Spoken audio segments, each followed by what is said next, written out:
সমস্যা। তুমি উন্নতি করলেও দোষ, তোমার অবনতি হলেও দোষ।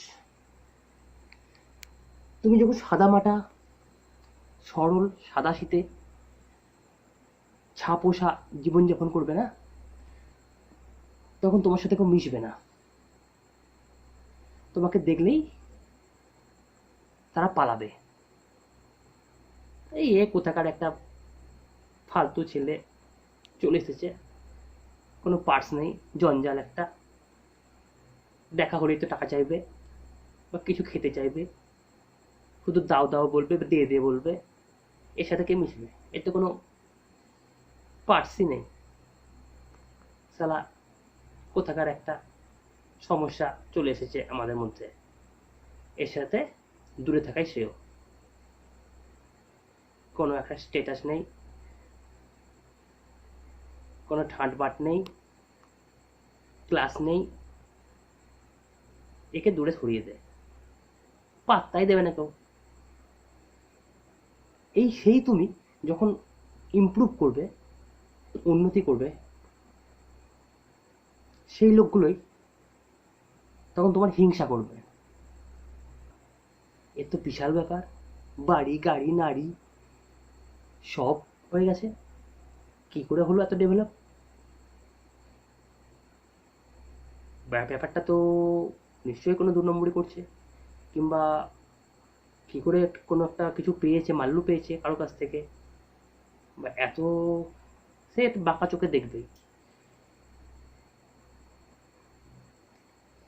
তখন পরনিন্দা পরচর্চা শুরু হবে,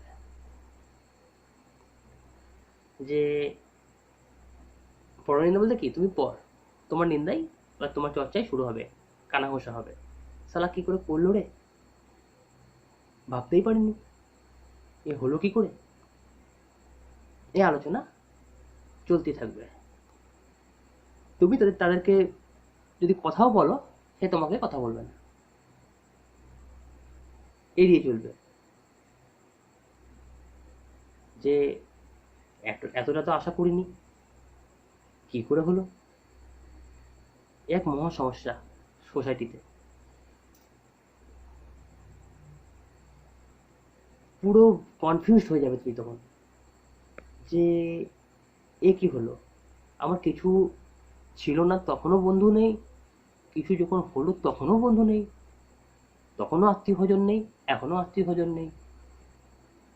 হাউ ইজ ইট পসিবল? কিভাবে সম্ভব এটা? ইয়েস, এটা সম্ভব। সোসাইটিতে এটাই সম্ভব। কারো দেখলে জ্বলন হয়, না থাকলে পিছনে লাথি মারবেই। এটাই হচ্ছে true, very true it is. তাই বলে কি তুমি উন্নতি করা ছেড়ে দেবে? মোটেই নয়।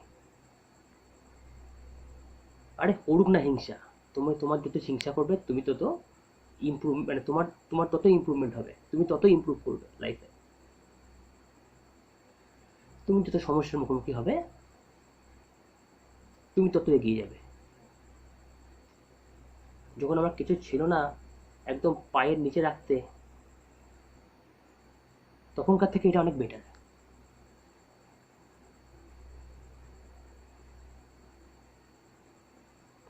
যারা তোমাকে তখন, তুমি যখন উন্নতি করবে, তোমাকে তখন কি করে নিচে নামানো যায় এরকম চেষ্টা করবে,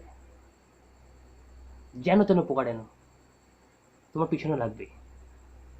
একে তো নিচে নামাতেই হবে, না হলে তো হবে না। এর উন্নতি আমি সহ্য করতে পারছি না, এটা হওয়ার নয়, এটা হওয়া উচিতই নয়। আমি কেন সহ্য করব, বা আমরা কেন সহ্য করব? এরকম মেন্টালিটি সোসাইটিতে, সবার কথা বলছি না, কিছু জনের মধ্যে থাকেই, যারা পচা ফল গাছের বলতে পারো।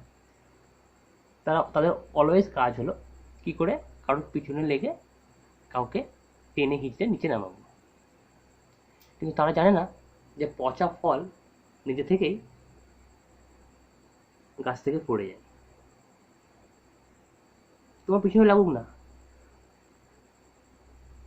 তোমার কিছু প্রোটেস্ট করার দরকার নেই। তুমি তো জানো ওরা ভুল করছে, তুমি তো জানো ওরা পচা, ওদের কোনো পার্টস নেই, তুমি জানো। একটা সময় তোমাকে যেটা ভেবেছিল যে তোমার কোনো পার্টস নেই, এখন তুমি জানছো যে ওদের কোনো পার্টস নেই।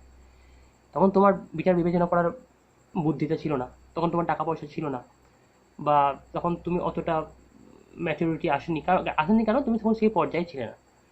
এখন তুমি ব্যাপারটাকে বোঝার সিদ্ধান্তে আসতে পারবে, কোনো একটা বিষয় নিয়ে ভাবার, কারণ তুমি এখন ঠিক ভালো পর্যায়ে আছো, তোমার এখন কিছু হয়েছে, তুমি এখন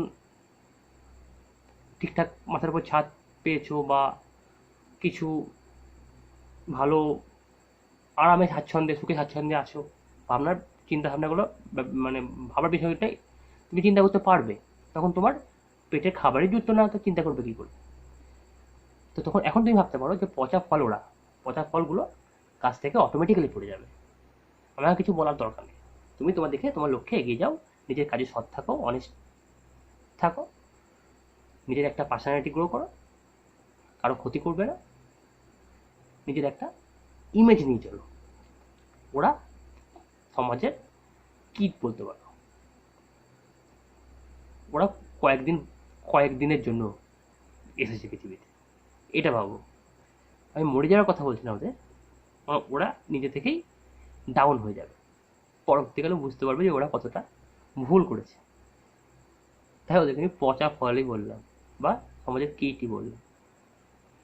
থ্যাংক ইউ।